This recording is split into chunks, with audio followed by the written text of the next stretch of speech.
Meu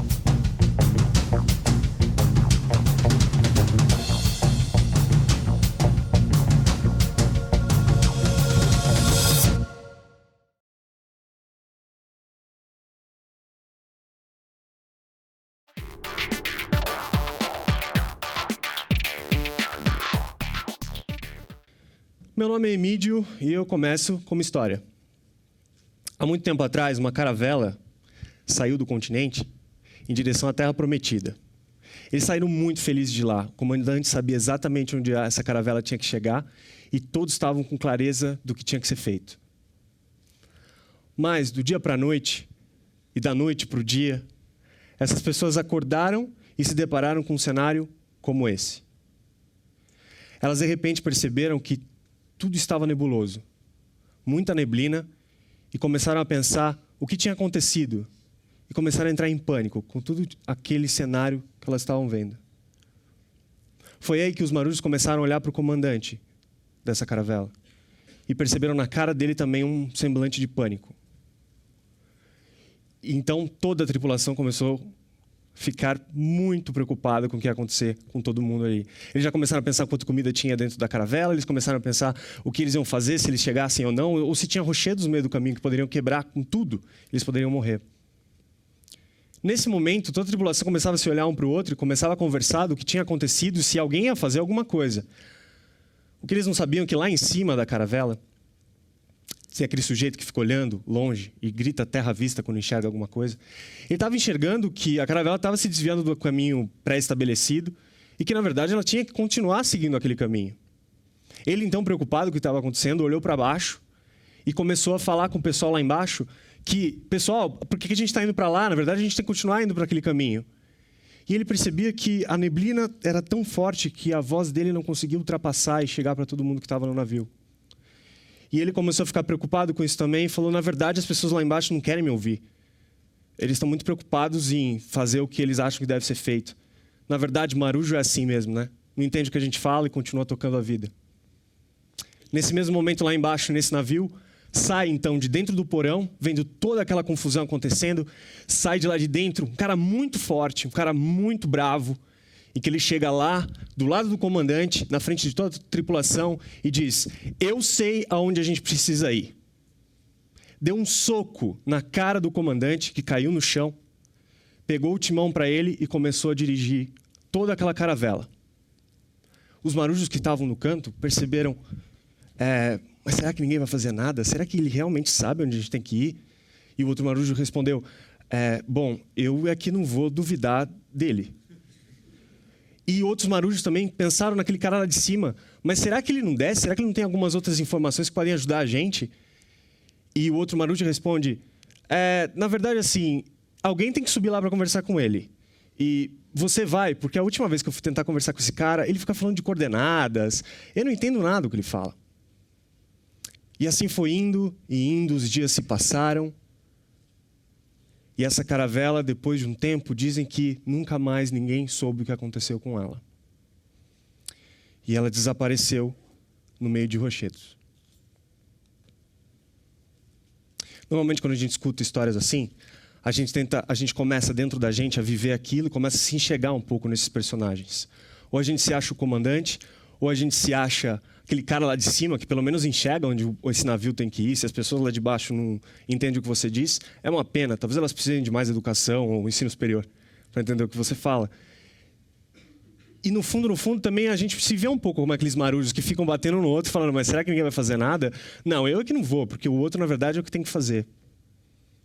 Ouvindo essa história algumas vezes, eu também me peguei pensando que, na verdade, o que mais a gente se sente é aquele marujo que fica no canto do navio, não é nenhum desses personagens.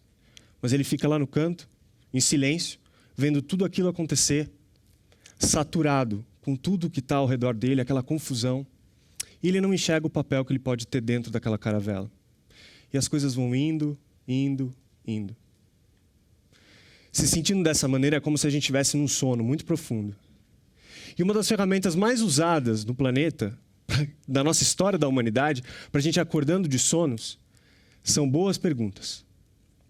As perguntas têm esse papel incrível de começar a mexer com você lá dentro um pouco, para você tentar achar novas respostas para você mesmo. E não foi nada diferente do que o TEDx Tombo fez. Na verdade, jogar uma pergunta e meio como, se virem para responder. E eu aceitei um pouco esse desafio, peguei essa pergunta, na verdade. Qual é a cidade que nós queremos erguer? Agora, como não sou bobo, nada. Eu ia gastar um tempão tentando tirar uma resposta minha só. Então, na verdade, eu fui atrás de um conselheiro meu, que eu gosto muito, que eu sempre vou até ele para conversar, porque ele sabe de muitas coisas. E eu fui novamente atrás dele. Peguei a pergunta embaixo do meu braço e fui andando no caminho para chegar até esse meu grande conselheiro. Nesse momento, eu encontrei com ele. Esse cara, carinhosamente, eu chamo de Ari, mais conhecido como Aristóteles. Ele viveu há mais ou menos 2.500 anos.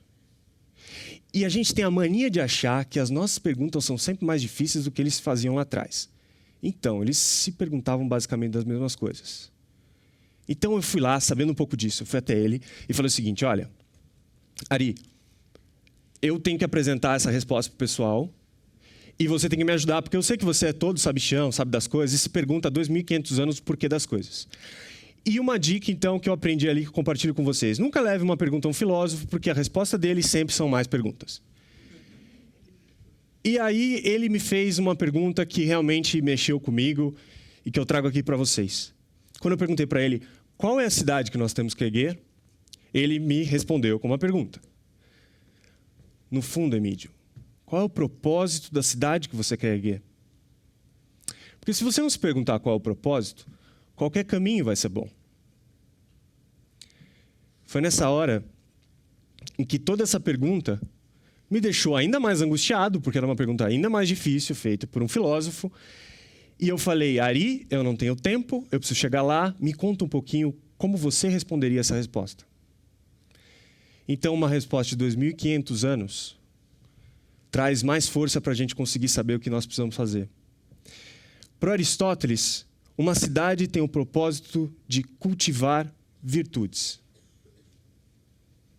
Cultivar virtudes. O propósito de uma cidade não é um novo hospital, não é uma nova escola, não é um currículo diferente. Isso tudo é muito importante. Mas mais importante é você perceber quais são as virtudes que essa cidade encoraja. Quais são as qualidades que ela quer honrar. Isso ficou para mim muito forte. E, na verdade, eu tinha essa conversa com ele já faz um tempo. E que também eu trago aqui para vocês, para a gente não ficar muito em teoria, um exemplo do que significou esse tipo de conversa do que eu decidi fazer da minha vida depois. Eu trago aqui um exemplo para vocês, que uma conversa um tempo atrás com os amigos que eu tinha, e que a gente se perguntava, tantas coisas o Brasil precisa fazer para melhorar. Tantas coisas. E a gente começou a perguntar para vários especialistas o que o Brasil precisava mais, o que o Brasil precisava de menos. E todos eles faziam uma lista enorme de coisas que o Brasil precisava fazer e sempre terminavam com, mas a sociedade brasileira não se mobiliza. Essas coisas precisam da sociedade se mobilizar, porque como ela não se mobiliza, nada vai acontecer. Foi então que a gente mesmo chegou a essa conclusão e olhou no espelho, né? Porque falar dos outros é fácil. Mas a gente olhou no espelho e fez... Eu também sou sociedade e eu fico reclamando que outros não se mobilizam. Acho que está, na verdade, na hora de a gente assumir algum papel e começar a tomar algumas decisões. Bom, nessa conversa de amigos, a gente começou a rabiscar no guardanapo o que seria mais importante para a gente. Então, o que a gente fez foi decidir que a reforma política era a coisa mais importante que precisava acontecer no Brasil. E não qualquer reforma política. A gente queria reformar a maneira como nós elegemos os nossos representantes. Foi aí que surgiu, então, de um guardanapo, o movimento Eu Voto Distrital. Que ele tinha uma clareza muito grande do que ele queria, uma proposta para mudar o nosso sistema eleitoral. Mas, no fundo, aqui contando esse segredo só para vocês, ele quer ir além da lei. Mudar a lei é muito importante, mas a lei é sempre uma ferramenta do que você pode fazer. No fundo, a gente se perguntou um pouco o que Aristóteles perguntava. Quais são as virtudes que a gente quer destacar no caminho até lá? Para deixar bem claro, espero que vocês consigam enxergar. No ambiente político, focado no indivíduo, na concentração de informação, no personalismo e na dependência daquelas figuras que nós conhecemos, nós queríamos destacar um outro tipo de comportamento. Pessoas que pensem mais nesse coletivo, em compartilhar que tenham mais importante a mensagem do que pessoas e que, no fundo, entendam a autonomia, a sua capacidade de tomar escolhas e seguir em frente. Essa decisão lá atrás era mais ou menos como a gente vai criar esse ambiente durante esse movimento para que isso consiga aparecer.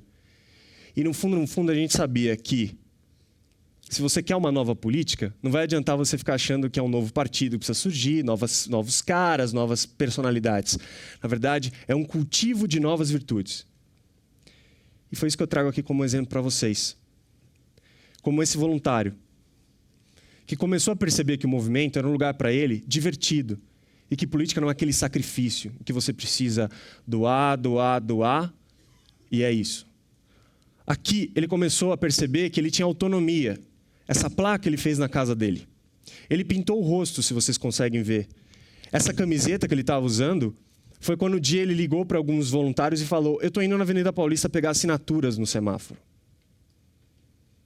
Sem ninguém mandar, sem ninguém pedir. Como esse outro voluntário que começa a sair e falar com as pessoas e pedir cada vez mais que elas entrem, que venham pela mensagem. E muita gente pergunta qual o líder desse movimento e a resposta é: a mensagem é o que lidera a gente. Há várias pessoas fazendo esse mesmo trabalho. E eu gosto dessa história, eu trago ela fresquinha para vocês, porque ela aconteceu faz pouco tempo. Assistindo uma matéria da televisão que sabia que ia sair sobre o voto distrital, em que uma TV do interior de São Paulo falou da gente mais ou menos durante 5 minutos, que é uma matéria enorme. O que foi mais engraçado foi que, de repente, eu vi essa menina, a Júlia, em que ela falava muito bem sobre o movimento, sem errar absolutamente nada, uma clareza da mensagem. O que eu fiz? Peguei o telefone, escrevi alguns e-mails para as pessoas que mais estavam próximas da criação do movimento, perguntando: quem é ela? Eu quero conhecer, ela é incrível, olha o que ela falou, tal. A resposta foi: eu não faço ideia quem seja essa pessoa. E aí foi um dos maiores prazeres para a gente começar a ver que pessoas como ela, que ela está no colégio, ela foi na televisão, câmera ligada, explicou perfeitamente o que é o movimento. Por quê? Porque é dela. Não é de outra pessoa. Ela não trabalha para mais ninguém. E essa foto, durante as marchas contra a corrupção, que aconteceram durante todo esse tempo, no Brasil todo, de repente pessoas pegam bandeiras, escrevem isso e saem falando: de novo, eu não conheço essas pessoas, elas não me conhecem. O ambiente foi criado, esse cultivo começa a aparecer. E assim foi indo aos poucos. Hoje são mais de 100 mil pessoas no Brasil todo que vão doando seus recursos, sem pedir para ninguém, sem esperar que ninguém fale o que deve ser feito, e começam a participar de tudo isso. Elas entenderam, depois de um tempo, que essa frase que eu gosto muito, que nós somos as pessoas que nós estávamos esperando. Elas entenderam essa mensagem. E o principal que vem por trás de tudo, aquelas perguntas fundamentais, que a gente tem que se desafiar a responder. Qual é o propósito do que nós temos que fazer na nossa vida, ou na nossa comunidade, ou na nossa família, ou amanhã? Não deixe o peso cair sobre você, achando que você tem que descobrir o propósito da sua vida de repente. Pode ser o seu propósito para amanhã. E durante esse tempo, quais são as virtudes que você quer destacar no meio do caminho? Porque não há nada mais importante do que responder essas perguntas. O fundamental é que você entenda também um recado que o Aristóteles passava, que é somente através da ação que você vai realmente fazer com que isso aconteça no mundo. Ler livros é importante, assistir palestras é uma coisa importante, mas nada vai substituir a sua capacidade de tomar decisão e começar a trabalhar. É isso que vai construir esse mundo. Porque Aristóteles tinha clareza também que somente participando da vida em comunidade é que nós conheceremos nosso real potencial como seres humanos. Esse era o recado principal.